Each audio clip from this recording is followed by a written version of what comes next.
cirujano. Soy Esteban Sánchez Toledo, matrícula 008593 de la carrera de Derecho. Materia Derecho Civil, obligaciones.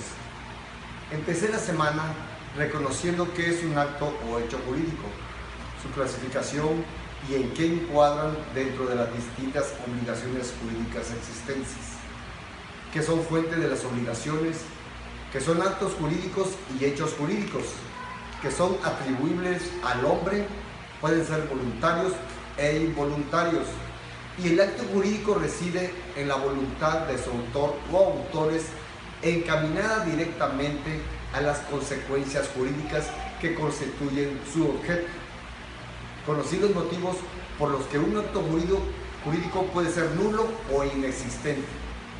Observé cuáles son los actos jurídicos más importantes, entre ellos el contrato, la declaración unilateral de la voluntad, el testamento, así como los hechos jurídicos lícitos, el enriquecimiento sin causa, que es un hecho jurídico lícito en virtud del cual opera un desplazamiento patrimonial de un capital que se ve enriquecido hacia otro que se ve empobrecido, la gestión de negocios y la responsabilidad objetiva.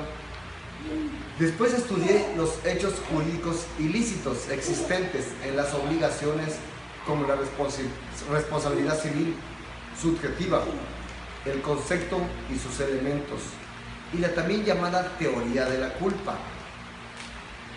El tema del cumplimiento e incumplimiento de las obligaciones y el abuso del derecho, finalizando con la extinción de las obligaciones, en las que encontré el pago, la novación, la rescisión, la dación en pago, la delegación y la prescripción, que son formas de extinguir la obligación del crédito y consiste en la sustitución de una obligación crediticia por otra. La compensación, la remisión, que es una compensación gratuita que tiene por objeto la renuncia que tiene el acreedor de su derecho a exigir en todo o en parte del pago del crédito. La rescisión, que consiste en la anulación del contrato celebrado, ya sea porque ambas partes estén de acuerdo en anularlo o porque alguno de ellos incumplió con la obligación contraída, y la otra se ve en la necesidad de darlo por concluido, y así encontramos muchos factores en el que el derecho civil interviene en la vida diaria de las personas. Es todo por hoy. Muchas gracias por su atención.